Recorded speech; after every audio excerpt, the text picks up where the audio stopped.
La transition radicale n'est pas opérable. Il faut laisser le temps d'opérer cette transition et de le faire avec modération et avec juste conscience des impacts que cela va avoir. Le consommateur a aussi ce pouvoir de justement casser ce schéma de consommation linéaire, produire, consommer, jeter. Les marques ont aussi d'autres moyens de justement changer les modes de consommation et venir vers des modèles qui sont plus circulaires, notamment justement des schémas plus vertueux, tout simplement plus raisonnés. On a besoin de synergie, d'entraide, et effectivement, ça ne pourra pas se faire que par les consommateurs, ça ne pourra pas se faire que par les marques. Par contre, ça pourra se faire s'il y a aussi un engagement de nos gouvernements et des politiques qui nous dirigent.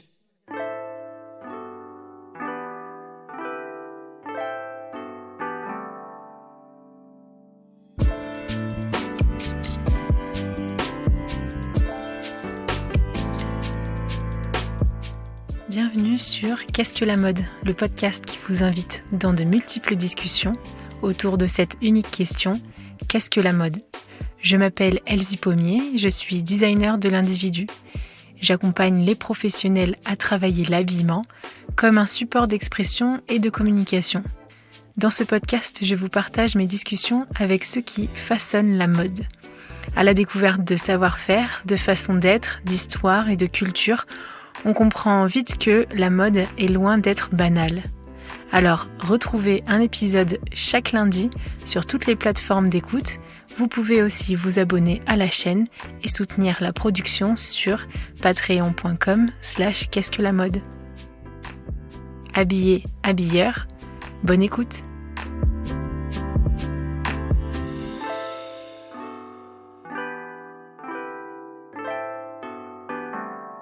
Bonjour chères auditrices et auditeurs, alors je vous accueille à nouveau pour ce second épisode sur le thème de la transition au sein de l'industrie textile. Donc je suis avec Nathalie Albrecht, co-directrice du Village des Créateurs. Je suis avec Camille Costantini, qui est bénévole au sein de l'association The Greener Good. Et je suis avec Anna Dechoux, ingénieure en matériaux et un responsable technique développement durable chez DeRigueur.green. Particulièrement là, voilà. Dans la première partie de cette table ronde, nous nous sommes rappelé ce que signifiait RSE, et donc responsabilité sociétale des entreprises, et on a réalisé que cette dynamique de transition, elle avait plusieurs rythmes, puisque cette responsabilité, ou plutôt ces responsabilités, impliquent l'ensemble des travailleurs et leur environnement sur toute la chaîne de valeur, dans toutes les sphères qu'engage l'industrie textile. Donc ça fait pas mal de composantes. C'est un appel ou un rappel qu'on a tous notre part de responsabilité dans cette industrie, du consommateur à l'entreprise, en passant par toutes les échelles d'entreprise. Notre première question, en gros, c'était alors à quand le 100% green ? Et je me suis dit qu'en fait, cette aspiration, elle devenait elle devient un nouvel idéal. Et parfois, elle en devient même une nouvelle pression, une source de culpabilisation. Donc, on l'a un peu abordé dans la première partie. Et ça provoque parfois une forme d'inertie, une tétanie sur toute la chaîne de valeur, ou bien des fois une volonté consciente d'ignorer. Mais en fait, le premier fondement, c'est justement, c'est ce qu'on a dit, c'est de savoir. Donc, Anna, dans la première partie, nous a rappelé des définitions justement de certains mots-clés. Donc, l'idée, c'est de savoir en interne ce qui va et ce qui ne va pas, faire un diagnostic, comme le fait par exemple DeRigueur auprès de marques, ou le Village des Créateurs qui accompagne aussi d'autres jeunes marques. Et c'est se donner le temps de mettre en place ces actions. Il y a un deuxième mot que j'aimerais aborder dans cette introduction, c'est qu'on a besoin de valoriser ce qui est en train de changer et de partager. C'est ce qu'on a fait aussi dans ce premier épisode. Et puis le troisième point, c'est encourager la complémentarité. C'est Camille qui nous en parlait, en fait, tout fonctionne ensemble. C'est un écosystème. Donc on va développer ça ensemble pour cette deuxième partie. Et je vais m'adresser à Camille. Pour commencer, concrètement, quelles sont les alertes et quels sont les enjeux de cette dynamique de transition ? Rebonjour à toutes et à tous. Alors, les alertes, on les connaît aujourd'hui. On a quelques chiffres clés, bien sûr, sur la fast fashion, sur la consommation et la surconsommation dans l'industrie textile. Pour pas dresser un tableau trop noir et trop négatif. Je vais pas sortir tous les chiffres qui existent, mais simplement, c'est important de se rappeler, c'est important d'avoir à l'esprit pour changer justement et pour aller vers cette transition que l'industrie textile, c'est plus de 100 milliards de vêtements qui sont produits chaque année. Et en fait, c'est un chiffre qui est en augmentation de 60% par rapport à la production d'il y a 15 ans. Donc, on voit que même si des initiatives sont prises depuis une décennie, on est quand même en production exponentielle, qui est bien sûr génératrice de très lourdes conséquences, qu'elles soient humaines, la condition des salariés. Alors, on en parlait dans l'épisode précédent, mais il n'y a pas que la condition des salariés dans les pays qui sont dans une partie de la chaîne de production, notamment le Bangladesh, l'Inde, qui ont révélé beaucoup de drames sur les conditions salariales. Il y a aussi des très mauvaises conditions salariales au sein de l'Union européenne et en France. Et pour cela, je vous invite à regarder. Il y a un reportage qui est sorti il n'y a pas très longtemps sur Arte, sur la fast fashion, et qui révèle aussi comment certains créateurs textiles pâtissent de très mauvaises conditions salariales, comment ils sont mis sous pression par des grands groupes et des grandes marques de fast fashion que l'on connaît tous, et comment ils sont forcés de créer des collections chaque semaine, toutes les 2 semaines, pour aller toujours plus vite, toujours plus loin et produire toujours plus.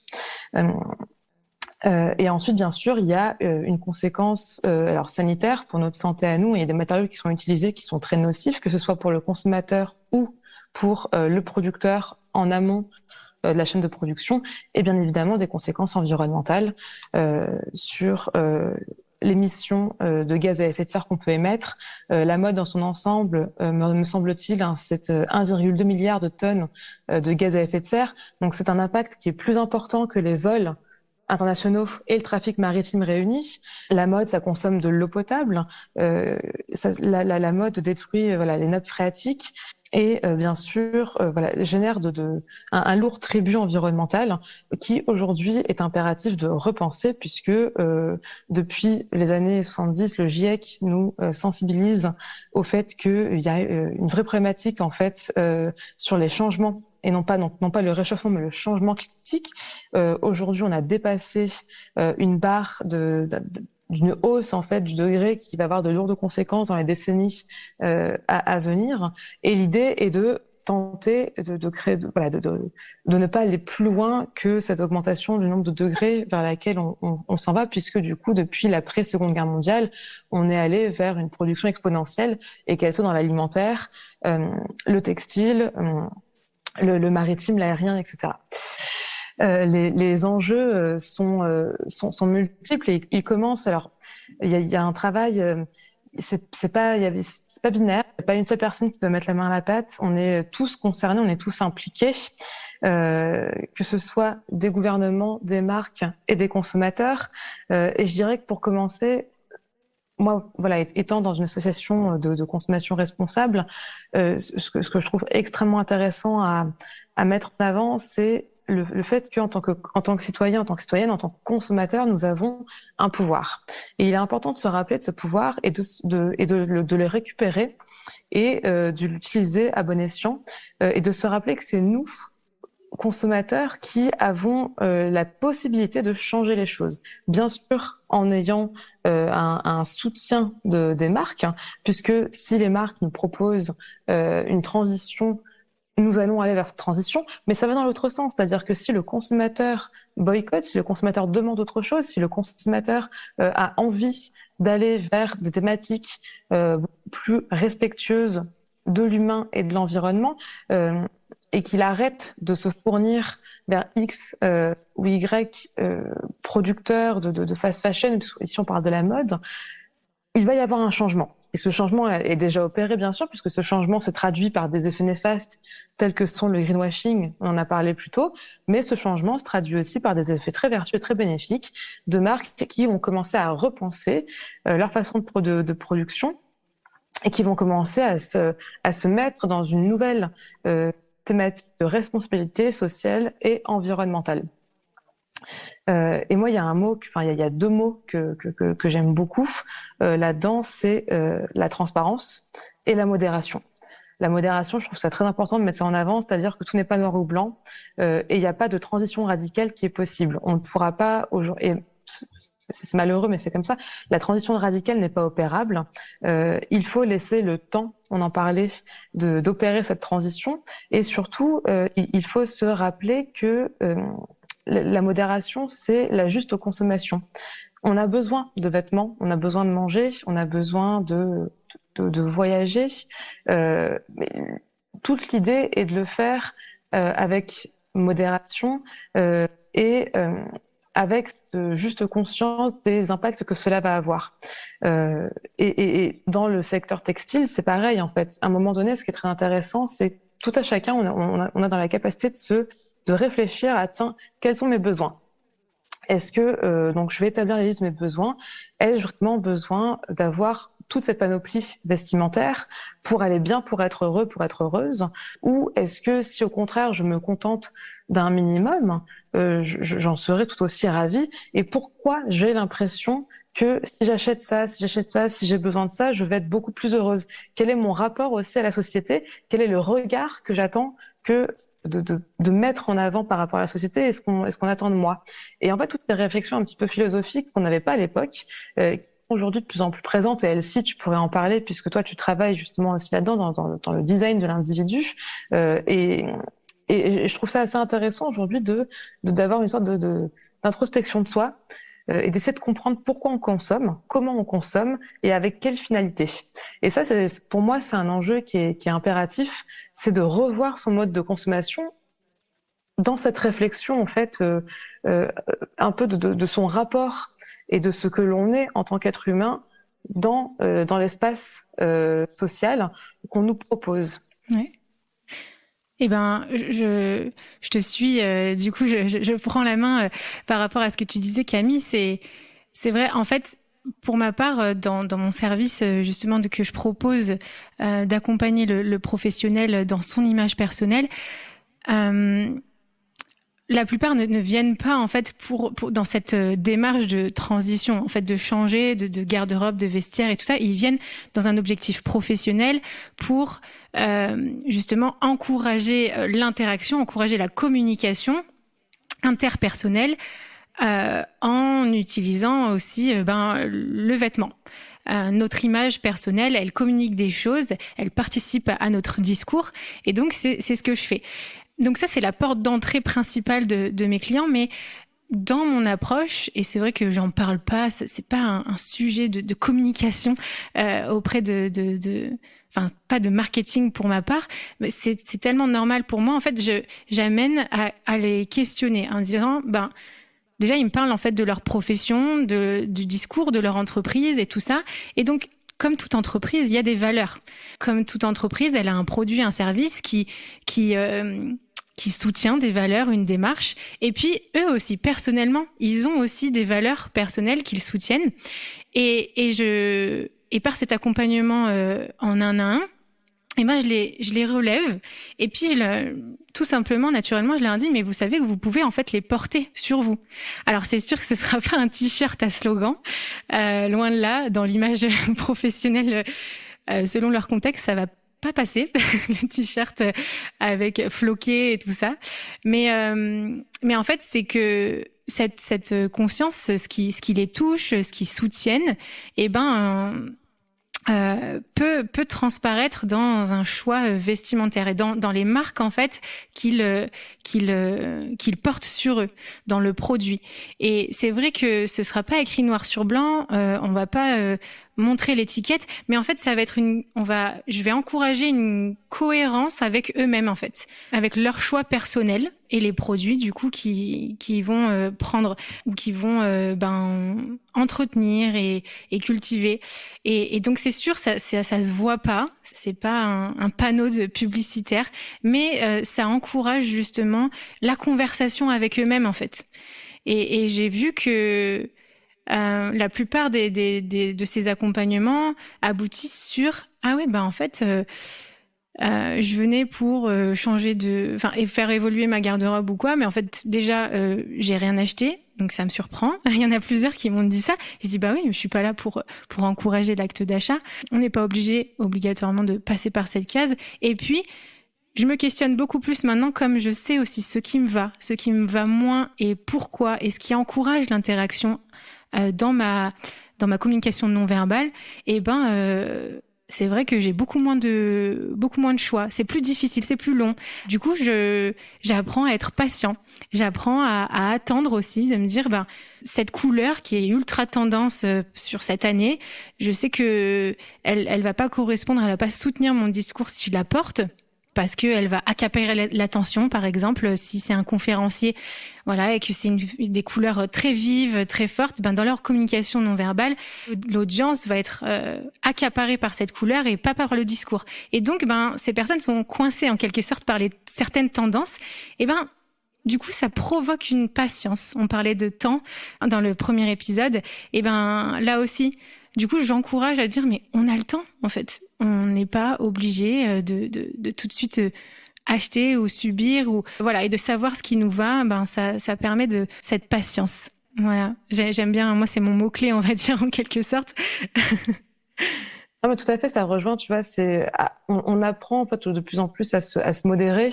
Et cette modération nous permet de changer notre façon de consommer et c'est ce qui nous amène aussi vers transition échangée dont on parlait tout à l'heure, et pour éviter cette frustration, pour éviter la culpabilisation, pour éviter des gens qui vont tenter mais se sentent pas à l'aise et ne vont rien faire. Et il y a un autre mot aussi que je trouvais extrêmement important quand on parle de RSE, de transition, c'est la transparence. Pour moi, c'est l'élément numéro 1, c'est l'élément en fait de synergie et de connexion entre les marques et les consommateurs. Et c'est cet élément, c'est ce mot-là en fait qui va nous permettre toutes et tous de changer, d'aller de l'avant, parce que ça va. En fait, les marques qui aujourd'hui proposent, expliquent de A à Z comment elles fabriquent et comment elles produisent. Et je crois que Nathalie qui en parlait tout à l'heure. Ça rassure, ça te permet de savoir ce que tu achètes, comment tu l'achètes, avec qui, pourquoi. Et bien sûr, les gens vont aller naturellement, de plus en plus, puisqu'on commence à être sensibilisé là-dessus, vont aller vers ces marques, vers ces créateurs, créatrices qui proposent de la transparence, de la traçabilité et qui sont honnêtes finalement dans tout leur processus de production. Et tu as beaucoup et pour les consommateurs, en fait, il y a de plus en plus de blogs, de sites, de personnes qui se mettent à parler justement de la transparence. J'ai en mémoire Is No Good, qui est une influenceuse sur Instagram, tu vois, et Is No Good a sorti là un livre qui s'appelle Mon dressing heureux, justement sur la mode éthique, qui est extrêmement intéressant, et elle fait des vidéos où elle va parler d'une marque. Donc elle a décryptage, elle a décrypté Cézanne par exemple, elle a décrypté Adidas et d'autres marques en fait, où elle explique un petit peu elle ce qu'elle a trouvé, donc déjà sur internet, sur le site, et ce qui s'est passé quand elle a tenté de les contacter, et elle va te montrer un petit peu l'envers du décor, vertueux ou pas, de la marque, si on est sur du greenwashing, si on est sur une marque au contraire qui fait des efforts. Et il y a ça aussi à prendre en considération, c'est qu'il y a des marques qui n'ont pas forcément les labels, parce que parfois les labels coûtent cher, ils sont longs à mettre en place. Il y a des marques qui font pas du 100% local, etc., mais qui font des efforts. Et je trouve que ces marques, elles sont importantes à valoriser, elles sont importantes à soutenir, parce qu'elles sont là, parce qu'elles tentent, parce qu'elles se renouvellent, et qu'elles ne restent pas coincées dans un système de fast fashion qui aujourd'hui, on espère, va devenir obsolète. Et je trouve que voilà, elles sont aussi, et pareil dans l'alimentaire, tu vois, c'est dans toute la partie responsabilité de la consommation, c'est qu'il y a des agriculteurs qui font des efforts, qui font de l'agriculture raisonnée, et parfois c'est tout aussi bien que du bio qui est pas local, tu vois. Enfin, il faut, et on revient sur cette partie de transparence, parce que tout n'est pas manichéen, tout n'est pas blanc ou noir, et l'intérêt c'est vraiment de s'informer.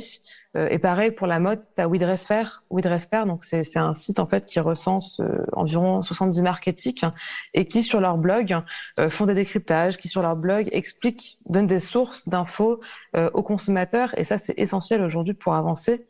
Et c'est des sources d'informations en plus qui sont facilement récupérables, qui sont facilement lisibles et compréhensibles par tous, parce qu'on n'est pas forcément tous sensibilisés, on n'a pas tous l'appétence ou la connaissance de cet écosystème, et c'est bien de pouvoir le vulgariser pour qu'il soit accessible à tout et chacun. Et du coup, justement, là, pour faire la transition vers... parce que là, on a parlé du particulier et de la communication. Pour aller vers Anna et Nathalie, je voulais juste souligner ce point que tu soulèves, Camille, c'est la question du vocabulaire. En fait, le consommateur, il n'est pas expert. C'est les entreprises qui sont experts. C'est les entreprises qui doivent être techniciens, qui doivent être précis. Par contre... pour faire comprendre aussi toute leur démarche, pour se rendre accessible, pour rendre l'information accessible, c'est aussi un grand mouvement de pédagogie aussi qui s'empare des marques aussi, des entreprises. Je pense que vous devez le voir. Je m'adresse à Anna. J'ai vu que vous aviez lancé des webinaires qui expliquent par exemple différentes démarches et tout ça. Il y a du vocabulaire technique, mais parce que c'est complexe, c'est de la recherche et développement, mais en même temps, on doit se rendre accessible. Donc, il y a un juste milieu qui est quand même assez, j'allais pas dire fragile, mais parce que c'est négatif, mais plutôt sensible, et qui est en train d'être redécouvert en quelque sorte. Ouais, alors déjà votre conversation était super intéressante, ça a fusé dans ma tête et justement pour rebondir directement sur ce que disait Camille, a expliqué que le consommateur a aussi ce pouvoir de justement casser ce schéma de consommation linéaire de produire, consommer, jeter.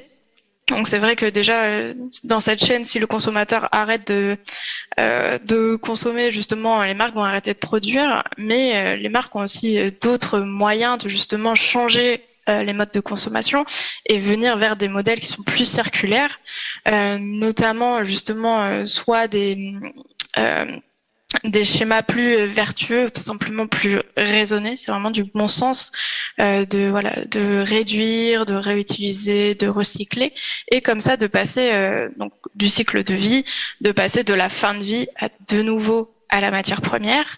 Et justement, nous, ce qu'on fait beaucoup avec nos marques, c'est tout simplement de mesurer un peu les enjeux de leur cycle de vie produit. Donc pour mesurer les enjeux environnementaux, il y a un outil qui s'appelle l'analyse de cycle de vie, qui justement mesure donc les impacts, comme je l'expliquais sur l'épisode précédent. D'ailleurs, c'est super intéressant parce qu'il y a beaucoup de réflexions aujourd'hui qui se font sur comment, de la même façon, mesurer les impacts sociaux. Donc ça, c'est aussi des travaux qui sont super intéressants parce qu'on peut mesurer les impacts environnementaux quantitativement, mais pour les impacts sociaux, c'est un peu plus compliqué, c'est encore assez qualitatif et du coup, il y a beaucoup de projets sur ça et je trouve ça super intéressant. Mais en tout cas, pour les impacts environnementaux, justement, on a ces indicateurs qui sont les indicateurs d'impact environnementaux. Et quand on regarde justement comment sont répartis les impacts environnementaux sur tout le cycle de vie, on voit que souvent c'est majoritairement réparti sur la matière première.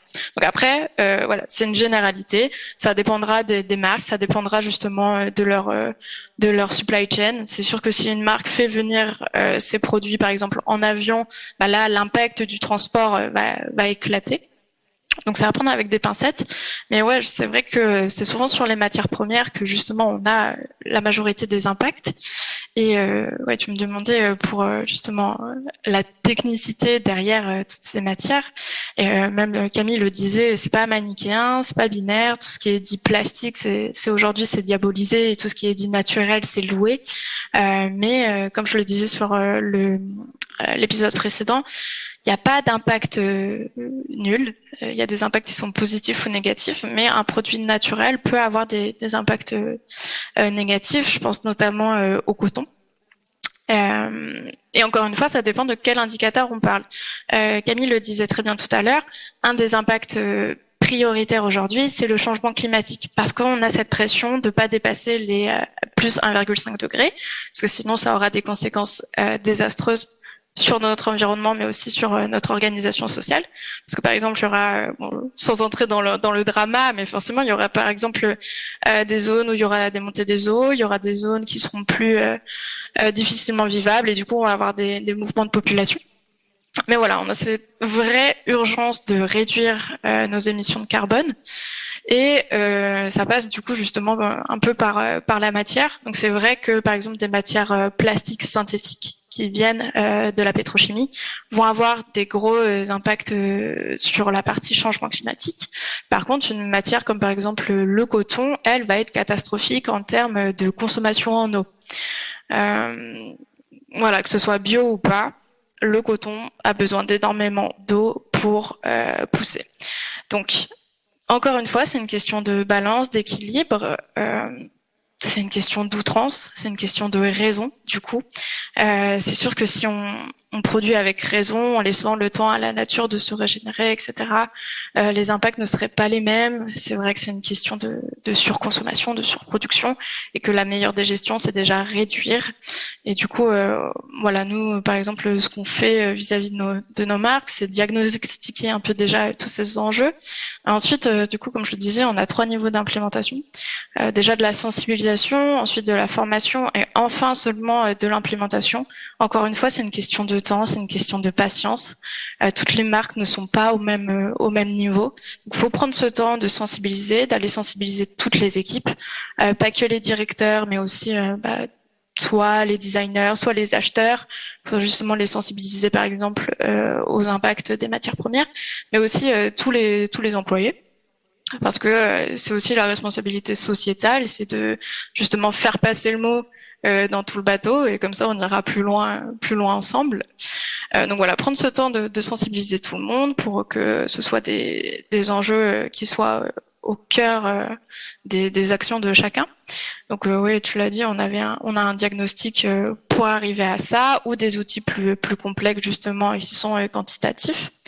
Et je dirais qu'il y a aussi beaucoup de sensibilisation vis-à-vis des nouvelles lois qui arrivent. Donc j'ai parlé dans le podcast précédent de la loi sur le devoir de vigilance qui va mener à une directive européenne. Mais il y a aussi la loi anti-gaspillage pour une économie circulaire. Justement, c'est celle qui va imposer l'affichage environnemental. On a aussi la loi climat résilience, donc qui découle de justement la consultation citoyenne. Donc voilà, on a vraiment une mouvance du secteur. On a une mouvance justement de la RSE pour la renforcer. Et derrière, voilà, de la formation et de l'implémentation. Je vais peut-être laisser la main à Nathalie. Moi, je vais illustrer en fait, parce qu'on parlait de ces nouveaux schémas de consommation que l'on choisit, parce qu'aussi il y a des nouvelles propositions et qui découlent justement de cette prise de conscience de mieux utiliser les matières ou de réutiliser les matières. Donc moi, je vais donner quelques exemples du coup qui me sont venus au fur et à mesure que vous parliez et qui du coup en fait séduisent vraiment aujourd'hui les consommateurs, parce que je pense qu'ils recherchent de la valeur et ils font ces choix-là. Donc et nous, on a beaucoup d'entrepreneurs qui montent leur modèle en définitive sur ces choix-là et sur ces envies qu'ils vont ou avoir eux-mêmes, en tout cas qu'ils vont générer sur les autres.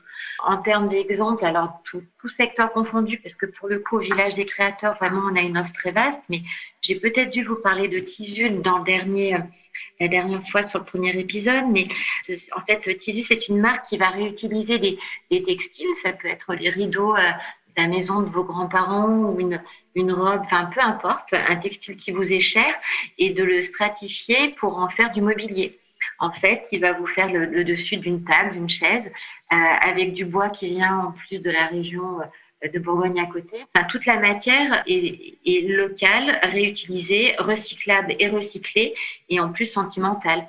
Et dans cette même ordre d'idée, je ne sais pas si vous connaissez Things with Soul, c'est une créatrice qui en fait prend les cravates. Enfin, on a vraiment une histoire de soie et de textile lyonnaise qui est plus que riche, et en fait, elle va demander à tout à chacun des objets en soie que vous ne réutilisez pas, vieilles cravates, vieux vêtements, et elle va créer en fait de la poésie, parce qu'elle va faire des papillons et des bijoux à partir de vêtements souvent de vos grands-parents ou des choses qui restent chez vous mais que vous n'utilisez plus.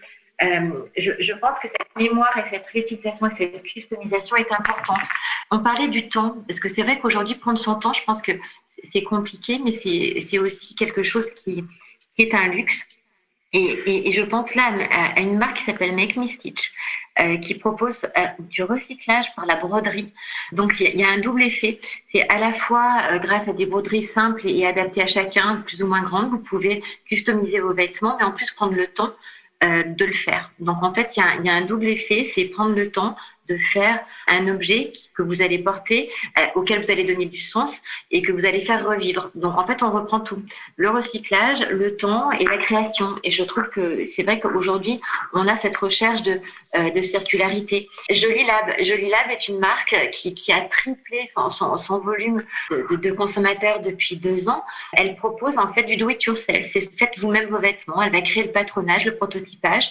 Elle va aller sourcer des tissus dans les maisons textiles de Rhône-Alpes. Et tous les mois, elle va vous proposer une blouse, un pyjama, une jupe, quelque chose que vous allez pouvoir faire vous-même et compléter. Et là, il y a un essor. Les gens sont vraiment demandeurs d'apprentissage et puis de prendre le temps de participer aussi à ça et pas seulement avoir quelque chose de tout fait. Et je pense que tout ça crée de la valeur.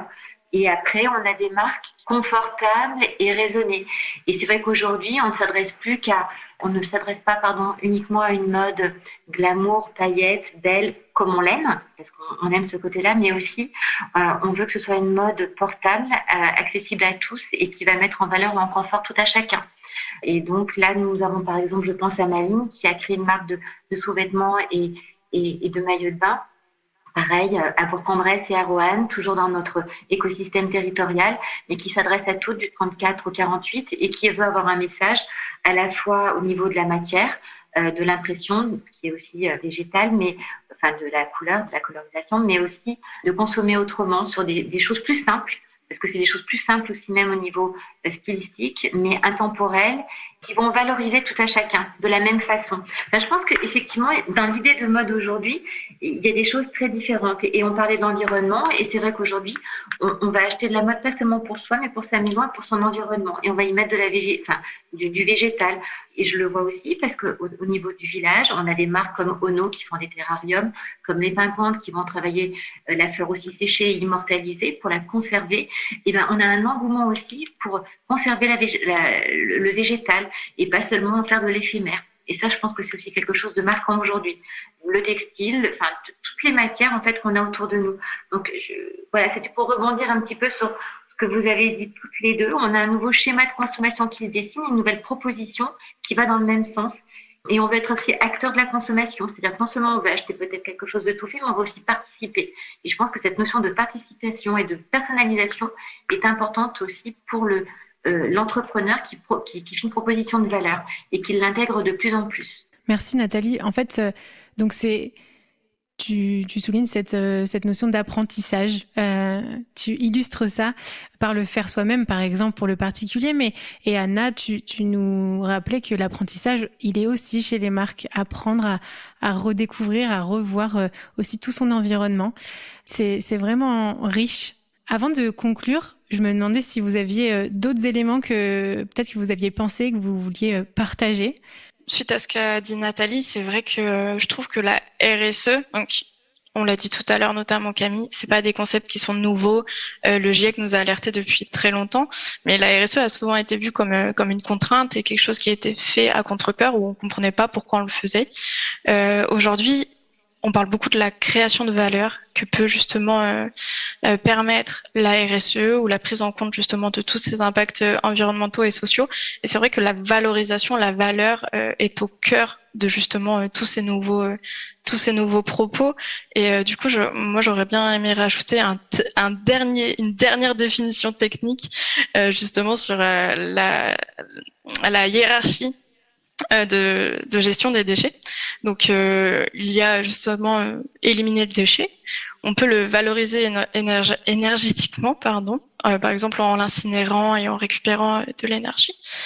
Donc après la valorisation énergétique, on peut soit recycler en boucle fermée, donc en refaisant une fibre pour un produit textile, ou en boucle ouverte. Par exemple, ce que fait l'architecte, j'ai oublié son nom, mais la Fabrique, donc justement qui sort le textile de son usage premier, mais qui va utiliser ses propriétés d'isolant thermique pour faire des briques d'isolation, des briques de déco, etc. Et justement, enfin, on a l'upcycling. Donc toujours en boucle ouverte ou en boucle fermée. Donc toute cette nouvelle réflexion sur la réutilisation, la rénovation, repersonnaliser justement, comme le disait Nathalie, en fin de vie un produit pour lui donner une deuxième vie.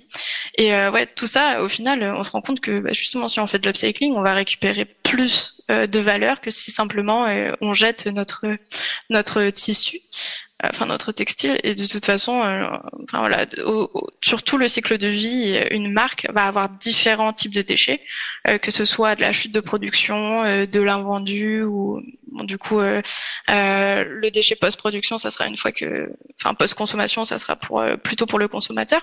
Mais en tout cas, il y a différents types de déchets. Et concernant les invendus, justement, j'en parlais, la loi AGEC, donc anti-gaspillage pour une économie circulaire, va justement interdire aux marques de brûler ou de détruire, d'éliminer leurs invendus. Et ça peut peut-être être justement une ouverture en guise de conclusion à justement ces deux épisodes, qu'il y a justement aussi un peu la dimension gouvernementale, institutionnelle, qui a aussi son rôle là-dedans. C'est vrai qu'on parlait des fois que les consommateurs sont responsabilisés. On pourrait conclure que simplement ils ont un pouvoir, comme l'a dit Camille, que justement faut leur montrer ce pouvoir avec bienveillance. Mais je pense que justement tu vas peut-être pouvoir conclure là-dessus sur les différentes sphères qui peuvent agir justement dans cette transition. Oui, c'est vrai que moi je trouve ça, c'est le message qui est le plus important à véhiculer. C'est oui, il y a une urgence climatique qui est. On parlait de temps tout à l'heure, mais c'est vrai que bien souvent on manque de temps aujourd'hui et c'est extrêmement stressant dans le quotidien, surtout quand on parle de cette thématique-là, surtout quand on est dans cette thématique-là, parce que ça prend du temps de changer, mais on manque de temps. Il y a une urgence climatique qu'on ne voit pas forcément dans certains pays en Occident parce qu'on n'est pas directement confronté à ce changement climatique, mais les réfugiés aujourd'hui climatiques sont de plus en plus nombreux. Ils ont dépassé les réfugiés de guerre, par exemple. Donc, ce sont des notions à vraiment avoir en considération. On ne s'en rend pas compte parce que c'est pas à notre porte, c'est pas en bas de chez nous. Ça paraît très lointain, ça paraît très vague et très flou. Et 1,5 degré, on n'arrive pas à comprendre en fait ce que ça peut impliquer et quels impacts ça va avoir. Mais les impacts sont déjà en cours, ils ont déjà commencé et ils vont être de plus en plus importants. L'idée aujourd'hui est de ne pas aller trop loin, de ne pas dépasser la barre des 4 degrés, 5 degrés, de tenter de pas dépasser la barre des 2 degrés déjà, mais c'est compliqué. On est alerté depuis des années. Il y a eu des grands discours qui ont été faits ces dernières décennies. Il y a des sommets de la Terre qui sont mis en avant. Mais on a besoin, ce serait la conclusion finalement, et c'est ce qui a piloté un peu ces deux podcasts, on a besoin de synergie, d'entraide. Et effectivement, ça ne pourra pas se faire que par les consommateurs, ça ne pourra pas se faire que par les marques. Et ça, par contre, ça pourra se faire s'il y a aussi un engagement de nos gouvernements et de nos politiques, et des politiques qui nous dirigent. Aujourd'hui, c'est pour reprendre une phrase qui aujourd'hui a été reprise maintes fois, notre maison brûle. Pendant très longtemps, on a regardé ailleurs. Aujourd'hui, il serait intéressant de se confronter à ça, d'être face à notre maison aujourd'hui qui est en train de brûler et de chercher comment la sauver, comment réduire les dommages. Et effectivement, ça passe par de l'entraide, par des synergies, par de la transparence, par de la modération, en prenant en compte le fait que ça prend du temps, mais qu'on n'a pas le temps, ce qui peut être un peu schizophrénique si on va trop loin dans la réflexion. Mais en tout cas, il y a des initiatives qui sont aujourd'hui en place, et moi je trouve ça extrêmement intéressant de le rappeler et de le mettre en avant et de le valoriser. Ça prend du temps, mais il y a plein d'initiatives qui sont mises en place. Il y a plein de gens qui sont en train de changer les choses. Il y a plein de marques, on est dans le textile, qui sont en train de se conscientiser, qui sont en train de bouger et de faire bouger les lignes.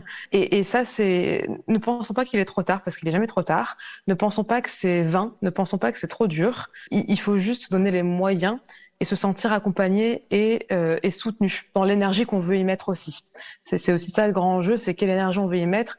Et si on se prend tous par la main les uns les autres, on risque d'y arriver. Mais il faut encore faut-il qu'on donne les moyens de le faire. Et ça pourrait être une ouverture effectivement, parce que c'est vrai que dans le discours, quand on parle avec des consommateurs sur les principaux freins, il y en a un qu'on n'a pas trop abordé aujourd'hui, mais qui est le frein économique.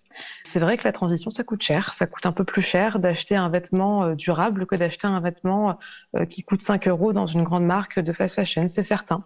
La transition alimentaire, elle est un peu plus élevée également. Mais il y a des moyens. Aujourd'hui, il y a des alternatives, des initiatives. Il y a de la location, il y a de la seconde main, il y a de l'upcycling. Et tout ça est en train de se démocratiser. Et cette démocratisation va permettre de rendre accessibles ces nouveaux modes de consommation. Et du coup, c'est vrai qu'en tant que consommateur qui peut-être, il y a peut-être des exemples aussi à mettre en avant. Il y a des consommateurs qui peuvent plus que d'autres. C'est comme ça, on n'est pas tous le même salaire, on n'est pas tous au même niveau. Et dans ce cas-là, ce serait aussi ces gens-là qu'il faudrait conscientiser, parce que s'il y a une démocratisation du textile durable, ça va finir par apparaître accessible pour tous. Et donc, du coup, ça revient à l'entraide, en fait. On devrait chacun, voilà, par rapport aussi à son niveau de vie, avoir la conscience de pouvoir en faire un peu plus pour permettre une accessibilité progressive. C'est une notion de combinaison. Voilà, une combinaison, une interaction. C'est l'échange, c'est la conversation. Et puis, tu donnais... on est en mode podcast, on voit pas les mains, mais il y avait cette notion de balance. Et comme le rappelait aussi Anna, en fait, c'est pas une balance avec juste 2 plateaux. C'est avec une multiplicité de plateaux, si on veut finir avec cette métaphore en quelque sorte, et qui est à réajuster et elle s'équilibre en fait, voilà, les uns avec les autres. Et donc continuons cette conversation, continuons à créer, à provoquer la conversation entre nous, entre nos actions, et continuons justement d'encourager cette responsabilité sociétale et environnementale. Pour terminer, du coup, pour aller plus loin, je vous encourage à lire le livre noir de la mode d'Audrey Millet. Donc j'ai pu l'interviewer dans un précédent podcast. Et là, on ira encore plus loin. Enfin, vous pourrez, les auditeurs, comprendre encore plus l'ampleur du coup de tout ce système, de tous ces composants de cette balance. En tout cas, merci beaucoup à toutes les 3, Anna, Camille et Nathalie, pour ce temps, pour ces 2 épisodes vraiment riches. Je me dis c'était une introduction, mais il y aurait encore tellement à dire. Mais au plaisir de se retrouver quand vous voulez sur Qu'est-ce que la mode. Vous êtes les bienvenus. Merci pour tout ce que vous avez partagé, ces illustrations, cette pédagogie que vous avez. Voilà, alors belle suite à chacune d'entre vous et à vos organismes qui sont dans cette démarche pédagogique aussi. Ouais, merci à toutes les 3, c'était vraiment super agréable et intéressant.